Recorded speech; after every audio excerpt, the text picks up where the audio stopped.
Chevrolet Tahoe GMT420.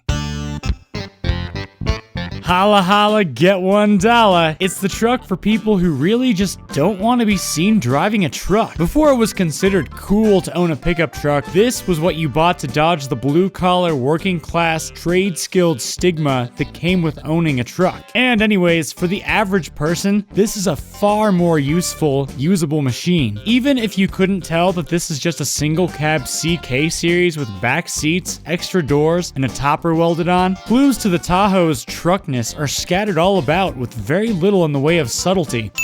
Of course, all this doesn't come without a price. The niceties and creature comforts that make the Tahoe a practical choice for the typical child support paying single father of 3 Koopa kids to drive on the daily turn it into a 3-ton excuse to waste lots of fuel everywhere you go. Then again, the Tahoe makes no excuses for itself. It can tow and haul just as well as its leaner truck brethren, if you ask it politely and treat it to a 6-pack afterwards. It's not so much a question of can it do truck things, but more, are you willing to treat it like a truck? And that's just it. The type of person who buys a Tahoe doesn't use it for truck things. They use it to do minivan things. Hauling the kids to school and soccer practice, getting groceries, committing lecherous acts in the back seats, things at which the Tahoe is far less able. And this adds a new depth to what I said earlier. The Tahoe is for the person who doesn't want to be seen driving a truck, but who also isn't quite ready to surrender his dignity and buy a minivan. By that logic, the Chevy Tahoe is the precursor to the 4-door mall-crawling pickup truck as we know it today. And you know what? There's not really anything wrong with that at all. The theme of this truck is, give it a second. Give it a second to pick up speed. Give it a second to start. Give it a second for the aircon to kick on.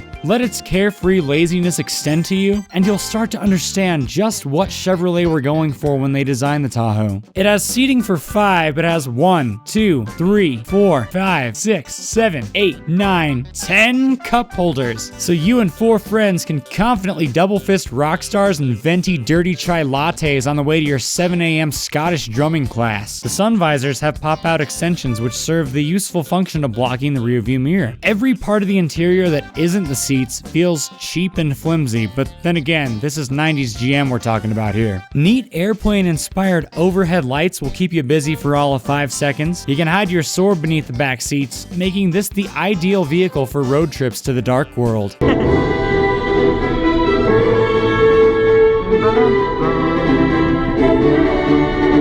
The engine is the usual 350 small block iron donkey that makes me wish I was at my swamp taking a fat ogre shit. Made into the same godforsaken auto magic gunge box found in almost every other GM vehicle from the dark times. And hey, if 51 cubic feet of interior cargo space wasn't enough, there's a storage compartment located inside the engine bay that I bet 99% of Tahoe owners probably don't even know exists. The fact of the matter is, there's nothing wrong with driving this truck and SUV's clothing. It's big, it's obnoxious, it's comfortable, it's capable. You can road trip with it, you could survive a zombie apocalypse with it. What it does is what you wish it to do. Put your faith in it, and this lumbering beast of a machine will never let you down.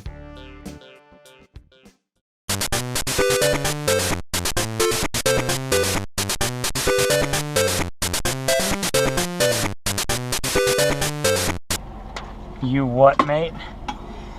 Oh yeah. You have a sword in your car! What? What?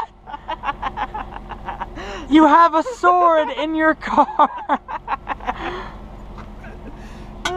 Best to keep it down here. By the end of all my performances, this is what my sticks look like. You know, they call my car the hairdresser's car, but I'm getting the strange vibe that the Tahoe qualifies as more of one than mine.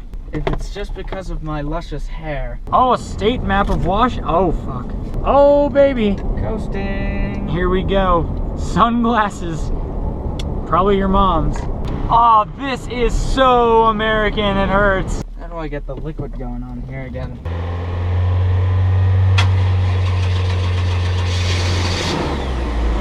Yeah!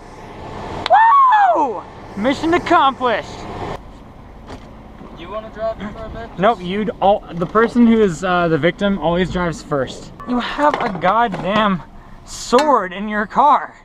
You have a sword in your car.